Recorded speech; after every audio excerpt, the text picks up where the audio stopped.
আসসালামু আলাইকুম। সারা দেশে এক আবেগঘন পরিবেশ বিরাজ করছে, বিশেষ করে বাংলাদেশের সাংবাদিকদের মধ্যে। প্রথম আলো কলাম সহ স্পেশাল রিপোর্ট একটার পর একটা এ পর্যন্ত ৮-১০টা হয়ে গিয়েছে প্রায়। তারা নিউজ করছে একজনের জন্য খুব ভালোবাসা, কান্না। তিনি হচ্ছেন যশোর কারাগারে বন্দী নিষিদ্ধ সংগঠন ছাত্রলীগের সাবেক নেতা, বাগেরহাটের একটা উপজেলার ছাত্রলীগের সাবেক সভাপতি। তিনি খুব ছোটোখাটো পদ না। তো তিনার যে ঘটনাটা ঘটেছে, আপনারা আগে শুরুতেই একজন মানুষ হিসাবে, মানবিক মানুষ হিসাবে প্রথমে এই সাদ্দামের যেই ঘটনা আমরা দেখেছি কারাগারের ভেতরে গিয়ে, তারপরে তার ছোট শিশু সন্তান এবং তার স্ত্রী, 22 বছরের অল্প বয়সেরই মেয়ে, তারা দুজনই আত্মহত্যা করেছেন। এবং অর্থাৎ মহিলা সম্ভবত বাচ্চাটাকে মেরে তারপরে তিনি হয়তো ফাঁসি দিয়েছেন। তবে আমি আমার ছোট করে একটু বলে রাখি, সেটা হচ্ছে যে এটা আসলেই কি ঘটেছে সেখানে, এটার পেছনে অন্য কোনো কিছু আছে কিনা, আওয়ামী লীগ নিজে থেকে এ ধরনের কোনো ঘটনা ঘটিয়েছে কিনা, কিংবা কোনো গোয়েন্দা সংস্থা ঘটিয়েছে কিনা পার্শ্ববর্তী দেশের, এগুলো আমার মনে হয় একটু হিসাব করে দেখা দরকার। আমি অ্যাপার্ট ফ্রম দিস আমি এই জায়গাটা আনতেই চাই না। এটা নিশ্চয়ই পুলিশ প্রশাসন তারা দেখবে। আমি ধরে নিচ্ছি যে এটা একটা আত্মহত্যা ছিল, এটা মনে রেখে আমি আমার আলোচনা করছি। তো এই ব্যক্তির স্ত্রী এবং সন্তান মারা গেল। এই যে বাবা হিসেবে এত ছোট একটা বাচ্চাকে মৃত অবস্থায় জেলখানায় দেখা, এটা খুবই মানবিক একটা ব্যাপার। এটার জন্য আমি তার পরিবারের, তার স্ত্রীর সন্তান তা তো নিশ্চয়ই সে নিষ্পাপ, এবং তার প্রতি আমার ভালোবাসা আমি জানিয়েই আমার বক্তব্য শুরু করছি। কিন্তু বিষয় হচ্ছে যে আজকের যে বাংলাদেশ, এই যে বর্তমান যে বাংলাদেশ, আওয়ামী লীগের হাজার হাজার কর্মী জেলখানায়, তাদের এই পরিণতি, এই রাজনৈতিক অসহিষ্ণুতা, এটা নিয়ে এসেছে কে? আজকে অনেকে মনে করবেন যে আওয়ামী লীগ যদি এটা করেছে তাই বলে কি এখন আওয়ামী লীগ চলে গিয়েছে, অন্য সরকারই সেটা করবে? মানে এই সরকার করছেটা কি?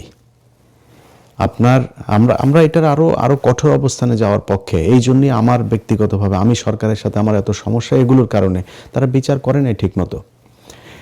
যেই সংগঠন, আপনি যদি এই ছেলের, এই যে সাদ্দামের ফেসবুক পেজ, সেটাতে যদি আপনি আইডিতে যদি যান, তার আইডিতে সেই এই যে 25-এর আপনার মাঝামাঝি সময়েও সে যেসব পোস্ট করেছে, প্রকাশ্যে সে মিছিল করছে। তুই তো নিষিদ্ধ সংগঠন, তুই এই দেশের সরকারের আইন ভঙ্গ করে তারপরে তুমি মিছিল করতে পারবে না। অনেকেই বলছে তাকে কেন, তার কি অপরাধ, তাকে জেলে রাখা হয়েছে কেন? সে মিছিল করেছে, এর মাঝখানেও মিছিল করেছে। সে কদিন পর ওই যে তন্ময় হেলাল, তাদের সাথে, তন্ময় হেলালেরা কারা?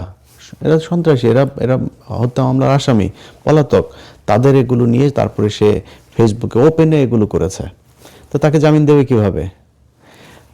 আমি যদি মনে করি যে তার কোনো দোষ নাই, ধরে নিলাম, আমি যতটুকু তার এলাকাতে খোঁজ নিয়েছি, প্রচণ্ড উগ্র এবং মাদকাসক্ত এবং সন্ত্রাসী কার্যকলাপের সাথে এই সাদ্দাম জড়িত। অনেক মানুষ আছে এখনো নাকি তার কথা শুনে, তার কথা মনে করে আল্লাহর কাছে দোয়া করে যে আল্লাহ বাঁচাইছো এর হাত থেকে আমাদেরকে। এত ভয়ঙ্কর লেভেলের এই সন্ত্রাসী ছিল এই সাদ্দাম। তো তারা ধরে নিলাম সে খুবই নিষ্পাপ, নিরীহ, তার কোনো সমস্যা নাই। দল হিসেবে যারা মনে করেন যে আগের সরকার এরকম করেছে বলে এই সরকার এরকম করবে, তাদের কাছে প্রশ্ন, দল হিসেবে এখনো ঘাড়ের উপর নিঃশ্বাস ফেলছে আওয়ামী লীগ। প্রতিদিন তারা আওয়ামী লীগ এই ভারত থেকে, বিভিন্ন দেশ থেকে তারা হুমকি ধামকি এগুলো দিচ্ছে। তারা ক্ষমা চেয়েছে? এই যে 15 বছর যা করলো, এটার জন্য তো ক্ষমা চাওয়া উচিত ছিল। ক্ষমা চেয়েছে? ক্ষমা চায় নাই। তাহলে আপনি মাফ করবেন কাকে? যে ক্ষমা চায় নাই সে এখনো হুমকি দিচ্ছে। তার এই সাদ্দামের ফেসবুক পোস্টগুলি দেখেন না, দেখা হবে এই সেই হাবি জাবি, বিশাল হুমকি। মানে বাংলাদেশে কোনো সরকার আছে এটা সে মনেই করে না, এরকম একটা ভাব নিয়ে সে এগুলো করতো। ওপেনে ঢাকা শহরে এসে সে মিছিল করে। তাদেরকে আপনি ক্ষমা করবেন কিভাবে? তারা মাপ চাক, তারা পুরো সংগঠনগতভাবে যে আমরা মানুষ হিসাবে ভুল করেছি, আমরা আর এই ভারতের সাথে মিলে এইভাবে মানুষ মারবো না, আমরা এটার জন্য ক্ষমা চাই। ক্ষমা চেয়েছে? ক্ষমা চায়নি। আপনি মাপ করবেন কাকে? এখন মূল পয়েন্টে আসেন। আমাদের দেশের সাংবাদিক, এই যে প্রথম আলো বিশাল সুন্দর এক যে সাদ্দামরা কেন মৃত স্ত্রী সন্তানদের সাথে দেখা করতে পারে না, এক কলাম লিখেছে তারা। আরও সাংবাদিক, সব সাংবাদিকরা দেখলাম একদম মানে পাগল হয়ে গিয়েছে এটার জন্য। ভাই, এই 15 বছর অনেক ঘটনা ঘটেছে। আমি আমার আজকের ভিডিওতে আমি এই মানে ঘন্টাখানেক ঘাটাঘাটি করে যে কয়টা ভিডিও পেয়েছি সেই কয়টা ভিডিওর ব্যাপারে আপনাদেরকে বলবো যে কি করেছে এখন এই 15 বছরে এই বাংলাদেশের মানুষের উপরে কি নির্যাতন হয়েছে। আপনাদের খিলগাঁয়ের জনির কথা মনে নাই? জনির বাচ্চার বয়স কত? যারা সাদ্দামের আজকে এই মুক্তির কথা বলছেন, এই সাদ্দামের মুক্তির মতো এরকম আরেকজনকে তো মুক্তি দেওয়া হয়েছিল এর আগে, মনে নাই? সেই ব্যক্তি ছাড়া পেয়েই তারপরে গিয়ে হাদিকে মেরেছে। তো এখন সাদ্দামরে ছাড়তে হবে? সে তারপরে আবার ফের হাসনাতরে ধরবে, সার্জিসকে ধরবে, নাহিদকে ধরবে, নাসিরউদ্দিন পাটোয়ারিকে ধরবে, এই জন্য ছাড়তে হবে? তার অন্যায়ের সাজা পাইতে হবে। সেখানে সে এই যে প্যারোলে মুক্তির বিষয়, বিডিআর সদস্যদের যাদের সাজার মেয়াদ শেষ হয়েছে আজ থেকে 10 বছর আগে, এরকম এক ব্যক্তির গেল কিছুদিন আগে কুমিল্লাতে তার বাবা মারা গিয়েছেন, তার প্যারোলে মুক্তি দেয় নাই। ছাড়ে তো নাই, প্যারোলে মুক্তি দেয়নি। কেন দেয় নাই জানেন? বলেছে সেখানে যেতে আসতে সময় লাগবে, এই জন্য মুক্তি দেয়নি। কই, এই দেশের মিডিয়া কথা বলে নাই তো। এখন পর্যন্ত বিডিআরের লোকজন জেলখানায় আছে, তাদের পরিবারের লোকজনের সাথে তো কথা হয়। ভাই, এই মানে ক্যান্সারের রোগী আছে বেশ কয়েকজন, শরীরের বিভিন্ন জায়গায় কোমর, পায়ের এখানে আপনার ড্রিল মেশিন দিয়ে এই আর্মির লোকজন তাদেরকে নির্যাতন করেছে। পা অবশ হয়ে গিয়েছে, হাঁটতে পারে না, নানান অসুখে ভুগছে। অনেক বছর, তো 17-18 বছর হয়ে যাচ্ছে। মানুষগুলোর প্যারোলে যাইতে দেয়নি। এরকম অনেকের স্ত্রী সন্তান বাবা মা মারা গিয়েছে, ম্যাক্সিমামকে প্যারোলে মুক্তি দেওয়া হয়নি। তারপরে প্যারোলে মুক্তি এটা একটা মানবিক ব্যাপার, এটা কেন হয় নাই কি হয় নাই প্রশাসনের দিক থেকে একটা বলছে, তাদের দিক থেকে আরেকটা বলছে, আমরা জানি না কি হয়েছে। প্যারোলে মুক্তি দিলে আপনি জেল গেটের ভেতরে নিয়ে যে তাকে দেখিয়েছে, এই মানবিকতা আপনি দেখিয়েছেন? আপনারা লাশ দেন নাই। এই পুরান ঢাকার ইব্রাহিম, আমাদের এই ক্রাইম এডিশনে নিউজ গিয়েছে, দেখেন ইব্রাহিমকে এই যে 7টা ছেলেকে গাজীপুরে মারলো, একটা লাশ দেওয়া হয় নাই। লাশ আনতে গিয়েছে, তাদের স্বরাষ্ট্রমন্ত্রী নিজে বলেছেন যে যারা লাশ নিয়ে বেশি করবে তাদের পারিবারিকভাবেও তাদের ব্যাপারে খোঁজ নেওয়া হবে এবং তাদের ব্যাপারে ব্যবস্থা নেওয়া হবে। চিন্তা করেছে আরেক ছেলে আছে, ইব্রাহিমের বাবা চিন্তা করেছে আরেক ছেলে আছে, যাক আর বাদ দিলাম। তো তারা করে নাই, তারা লাশও পায় নাই। এখন লাশ খুঁজছে, জুরাইনে খুঁজছে, গাজীপুরে খুঁজছে, ঢাকায় খুঁজছে, নানান জায়গায় যে তারা লাশ খুঁজছে। এটা সেই বাংলাদেশ। এই দেশে মনে নাই এই যে সালাউদ্দিন কাদের চৌধুরী মারা গিয়েছে, মারা যাওয়ার পরে কবরে হামলা করেন নাই? এটা সেই দেশ। এই দেশে এই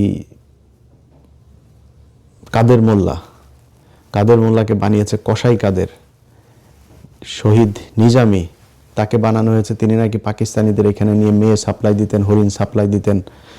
মীর কাসেম আলী, দেলার হোসেন সাইদি, যাদের হত্যা করা হয়েছে, এই পৃথিবীর এমন কোনো আইন আদালত যদি প্রমাণ করতে পারে যেই কথাগুলো বলে তাদেরকে ফাঁসি দেওয়া হয়েছে, হত্যা করা হয়েছে, এই বিচারিক হত্যাকাণ্ড যদি প্রমাণ করতে পারে, তাহলে হাতে ছুরি পরে তারপরে ঘুরব।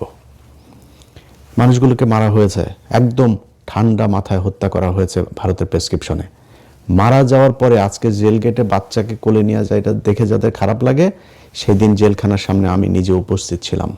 এই কাদের মোল্লার ঘটনার দিন তার লাশের গাড়ির উপরে জুতো দিয়ে এই ঢালা দেওয়া হয়েছে, জুতো ছুঁড়ে মারা হয়েছে, মিষ্টি বিতরণ করা হয়েছে লাশের গাড়ির সামনে দাঁড়িয়ে। পরিবারের মানুষগুলোকে লাশের গাড়িটার সামনে পর্যন্ত যেতে দেওয়া হয়নি, গাড়ির উপর জুতা মেরেছে। এটা সেই বাংলাদেশ। এই বেশি দিন হয় নাই খালেদা জিয়া মারা গিয়েছে। খালেদা জিয়ার মৃত্যুর জন্য এই দল দায়ী। জেলখানার ভেতরে তো স্লো পয়জনিং করেছেই, তারপরে তার চিকিৎসাটা পর্যন্ত নিতে দিতে দেয় নাই। যে সময় তিনি জেলখানায় নিয়ে যাওয়া হলো, তারপরে যদি তাকে চিকিৎসার জন্য যেতে দেওয়া হইতো, বাঁচতে পারতো তো। আল্লাহ যদি হায়াত লিখে রাখতেন সে আপনারা সেই চেষ্টা করতে দেন নাই। খালেদা জিয়া দেশের বাইরে গিয়ে কি করতো? খালেদা জিয়া কি তারেক রহমানের চাইতে বেশি পাওয়ারফুল, বেশি শারীরিক শক্তি তার, সে গিয়ে আপনার সরকার উৎখাত করে ফেলতো? আপনি দেন নাই।